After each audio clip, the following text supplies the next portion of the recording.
everyone, welcome back to my channel. For today's video, I am finally talking a little bit about my 75 hard journey. I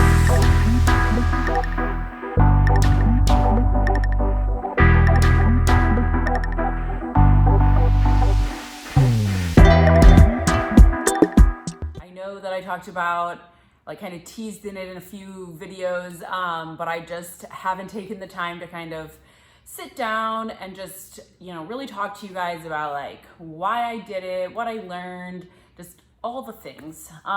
So that's what I'm doing today. So let's get comfortable and I guess let's just jump right into it. For those of you who don't know, I did 75 hard. I actually completed it on my first go. Let's jump back to kind of what sparked the interest, what stemmed that, why did I want to do it? So I was going through a breakup earlier this year and I started, I kind of got down the motivational TikTok path.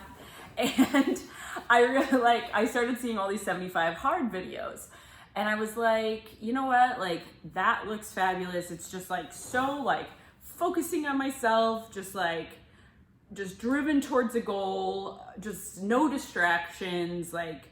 You really have to be dedicated and just whatever. And I was really struggling with this breakup and I was just spiraling. Literally the week after we broke up, I joined a gym. Prior to that, I had been doing home workouts and working out at my apartment gym and things like that. And I was like, this isn't cutting it anymore.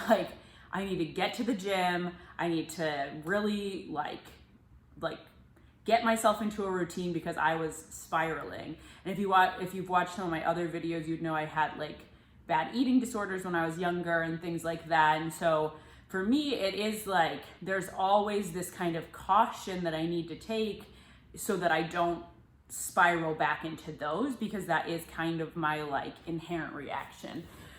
So I started to see all these motivational videos, and then I started to see all these TikToks of people doing 75 hard. And I was like, I can do that. It's hard, but doable, and it gives you a daily routine and things like that. But then the question was at what point do I start it? Because, there are just times of year where you have tons of birthdays and things happening all the time, and there's holidays and the 4th of July and whatever. And this was going into the summer, and, boat culture here in Austin is huge, and just getting out on the water and just drinking and Sunday fun day. It's just I feel it's a very heavy drinking city, honestly. And so it was kind of when's the right time? And I realized there were exactly 75 days if I started the day after the 4th of July and ended the day before my birthday. So I started the 5th of July and ended the 17th of September. It's exactly 75 days. And that meant that I could celebrate, have a last hurrah on the 4th of July, and then have a we're done party on my birthday. So that is basically what I did. So for me, it was you can't fail, because if you do fail, you're either going to start immediately over and not be able to celebrate your birthday, or you're gonna wait then a couple months or however long you have left and start after your birthday and go through the holidays. So for me, it was kind of failure is not an option. So that was kind of why I wanted to do it, was just to kind of give myself something to focus on and really just be focused on myself. And also I will say that when you're eating really healthy and you're working out and you're doing all these really good things for your body, you just it helps your mental health. It really does. Obviously it might not be the full solution. I still struggled, and there were still hard times, and I still missed that person and things like that. But ultimately it was so good for me. Now kind of leading into my journey. So I started it. I know that there's a lot of negativity that sometimes happens and comes up around 75 hard. One of my friends posted oh, I'm so proud of her for completing this, or like being, I would think I was almost done. I don't think I had completed it, but she's like, girl is killing it, whatever, like posted something on her story, and her friend was like, you need to be really careful with that because yada yada, promotes unhealthy eating, things like that. What I will say is that the whole thing is like follow a diet. It never says what the diet is.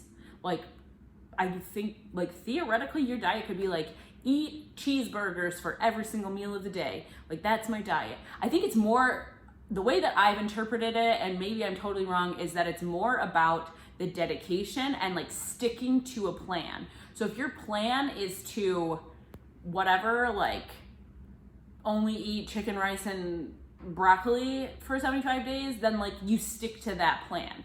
So because of my eating disorders, I did not get super restrictive.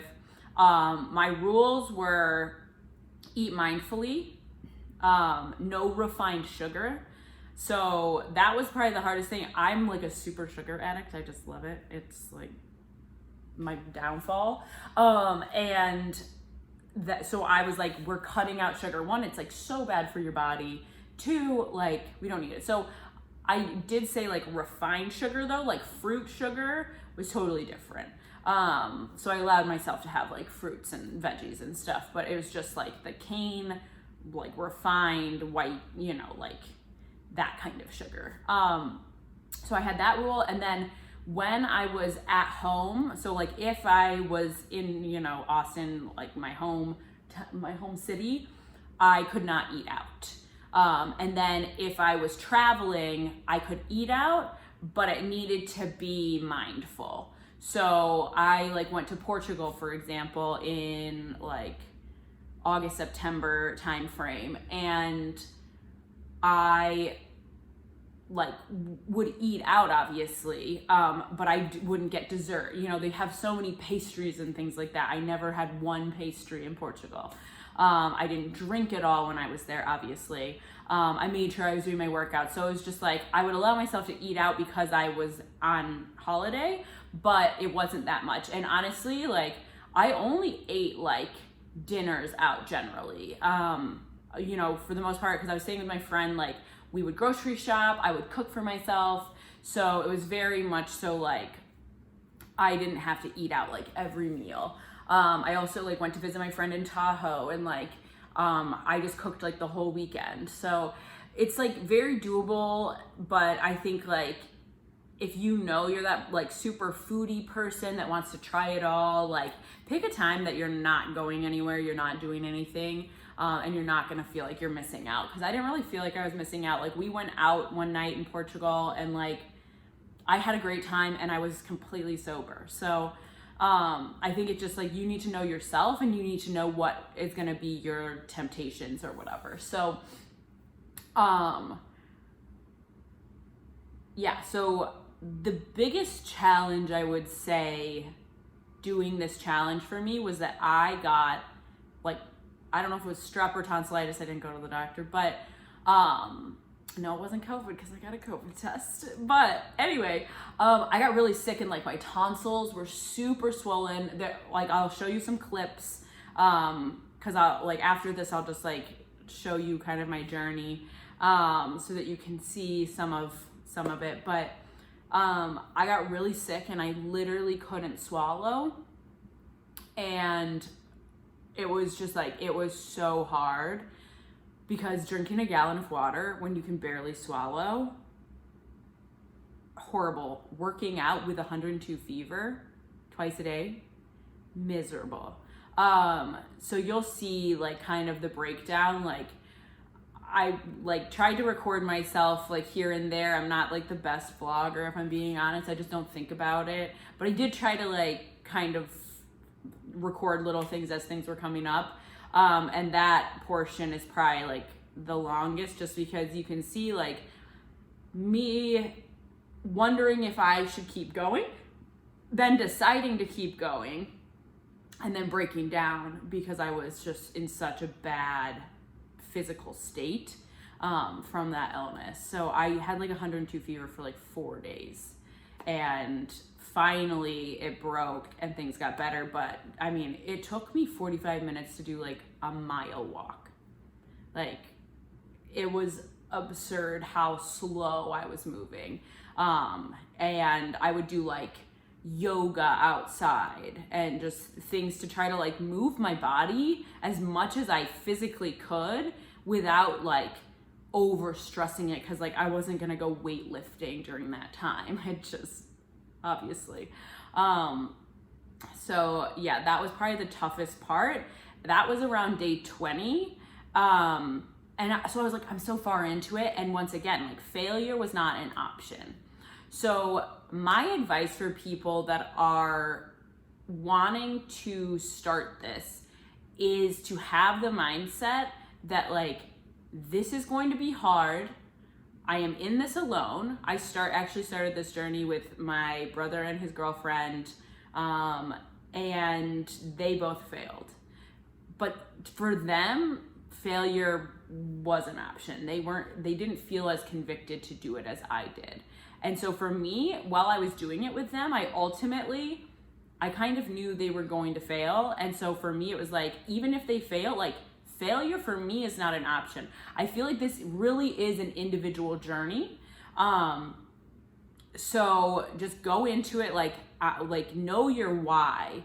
Like, why are you doing this, right? Because people are gonna ask. People are gonna try to like get you to drink, or like, girl, who cares? Like, whatever, you've been doing this so long. Like, you know, I had like the majority of my friends were like super, super about it and just like so supportive. Funny, I was at the bars with one of my friends, and the bartender, she knew like the bartender was her friend, and he was like, oh, do you guys want shots? Like 3 shots. And she goes, oh, she's not drinking. She can't drink. And it sounded like I was an alcoholic. And I was like, I'm just doing a challenge. Like, I'm just not drinking tonight. Like, thank you so much. Like, we're good. Cause he looked like panicked, like he had done something wrong. And I was like, no, like, we're fine. It's not a big deal. Like, it's just a challenge. Calm down. But yeah, so 1, know your whys. 2, failure cannot be an option. So just stick with it. 3, like, I think like, if you want to get super intense and, you know, do a crazy diet or something, like, that's fine. But I would almost recommend against it, because I just feel like it's not healthy for your body. You know, if you're doing something like super extreme and you like know that you're probably not going to keep that weight off, and you're gonna like get crazy results, like, that's fine. But you're already like working out so much, you're not drinking, you're eating healthy. So like, come up with a sustainable meal plan that's not just like super insane. Because I think the biggest problem that seems to happen is that people get like super insane on the diet, and it's like really unhealthy. And that's where I've seen a lot of the negative stuff. So I think just like coming up with a diet that's going to be sustainable, that works, that you feel good on, I think that's going to be the way to go. And I don't think being super restrictive is ever healthy. I think it just puts you in such like a bad mindset, or at least for me it does. So coming up with like some hard rules, like I had my two hard rules, right? No refined sugar, no eating out when you're at home. That's it. And then I had my like soft rules, right? Like eat mindfully, like make sure you're getting enough protein, you know, all these kind of things that are going to help support that journey. So, you know, I was like taking supplements and different things like that.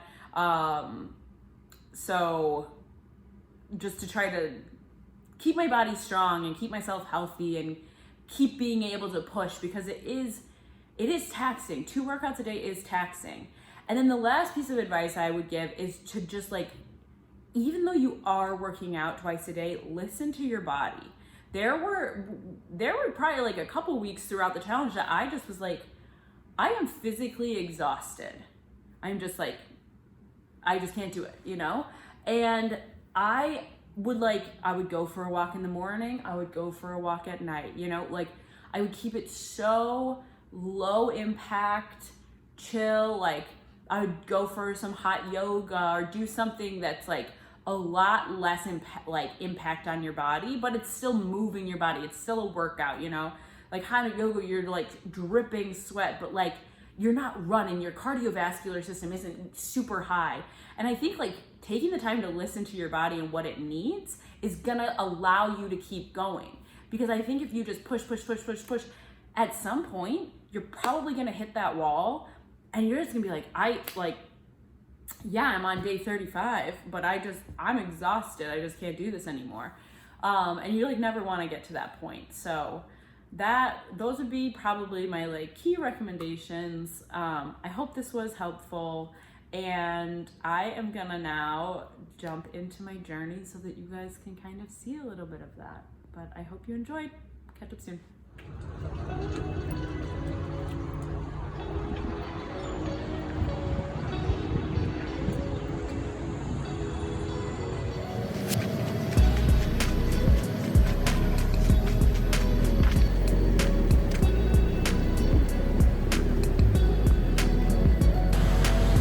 Well, welcome to 75 Hard. Apparently, my first time that it rained on me in my outdoor workout. I'm sure it will happen often because it's been rainy as in Austin, but I guess this is what it's all about, mental toughness, right?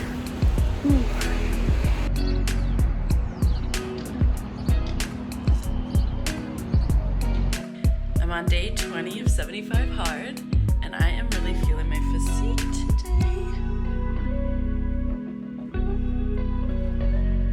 That is what 20 days of taking care of yourself does. Well, I ended up getting sick today. I was actually out paddleboarding, which I was counting as my outdoor workout. Started to feel very run down, very fatigued, came home, took a nap, and I have a fever. I don't know what to do because it's day 20. I've done everything else except for my second workout. I think I don't know what's smart or what's not. Like, is this where the mental toughness comes in? Is it mentally tough or stupid to go on a walk if I'm feeling this sick? We'll see what I do, if I can muster up the energy. Either way, I'll be walking very, very slow.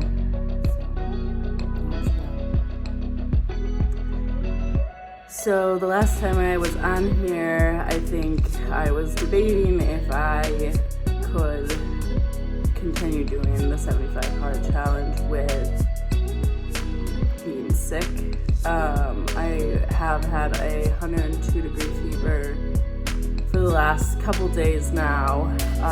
However, I still have continued doing the challenge.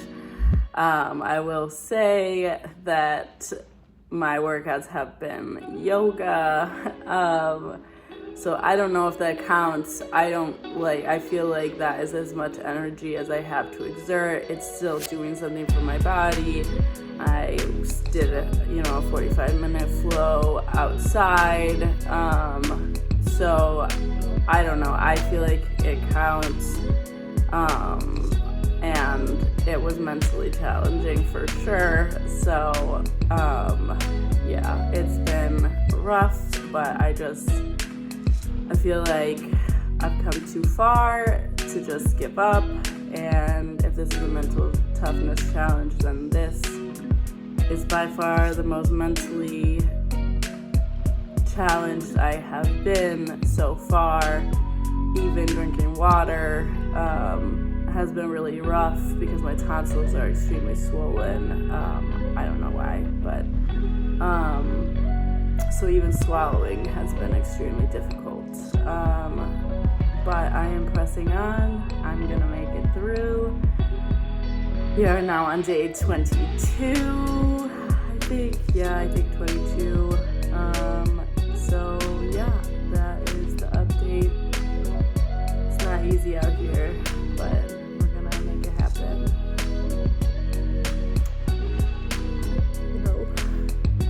I know this isn't like the best lighting, whatever.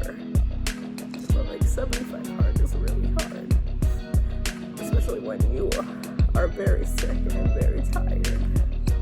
And I just wanted to jump on here because it's not all glamorous. And when you've had 102-degree fever for 3 days, it's really hard to keep going. And I know, like, this is my choice. I could stop, but I've made the commitment. So I just want to let you know that we'll get through it. I'm gonna get through it. I'm gonna keep pushing, but it's really hard. So that's it. I'm just crying because my whole body just hurts right now. So just wanted to keep it real. Just wanted to, you know, not sugarcoat anything. I'm just really struggling. So that's all. Stay strong, everyone. Stay strong. I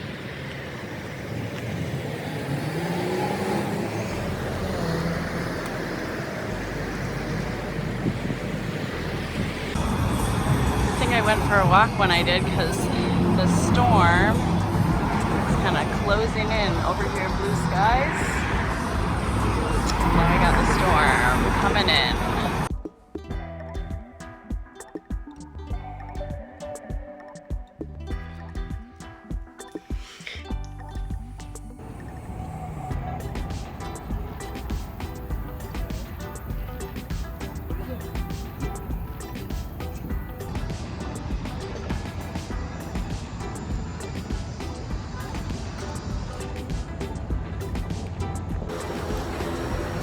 Well, today's the day. I am flying out to hopefully go to Portugal. I say hopefully because I feel like you gotta get through customs first, but I just finished my first workout at the gym because I obviously have to do my workouts before I go. I'm gonna eat a quick breakfast and then I'm gonna go for a quick walk before I leave. But I will keep you guys posted, show you kind of the things that I'm eating while trying to do the 75-hour challenge abroad. But yeah, I'll catch up with you all soon.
Well, it's day 56 today. I am still in Lisbon. It is about 12:30 in the morning, and I'm just finishing up my second workout. I did one this morning, and then the day just kind of got away from me. We went to the beach, we met some people, we're hanging out. People seem to eat dinner like extremely late here. Like I feel like we're eating at 10 every night. To be fair, staying up late I feel like helps me not be as jet lagged. So, but yeah, it is pretty late, but we're getting it in. We can't quit on day 56. So here I am. But yeah, just wanted to give a quick update.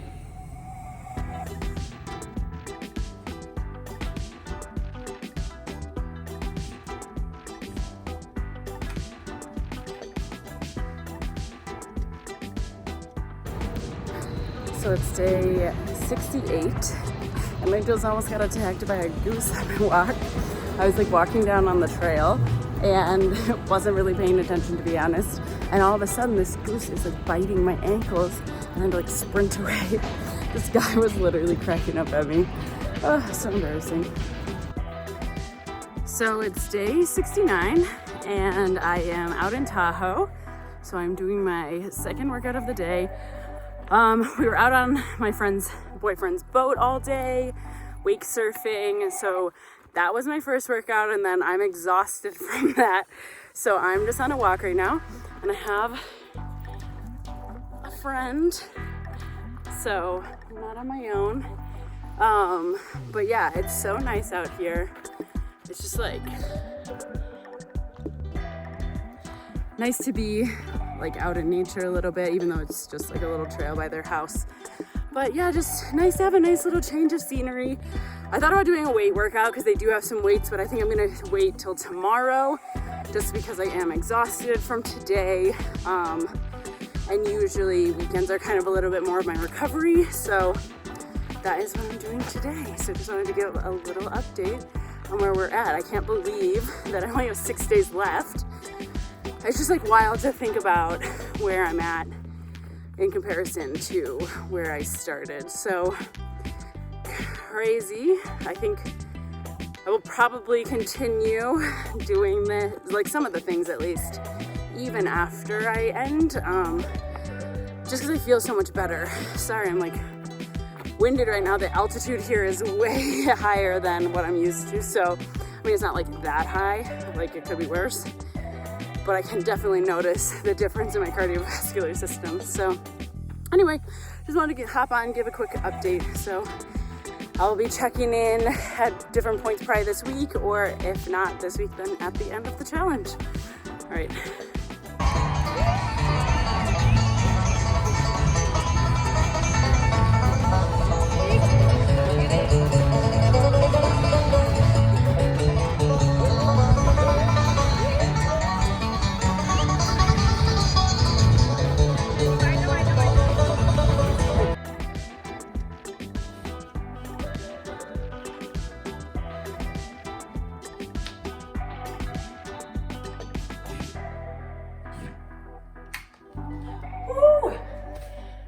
And that's a wrap.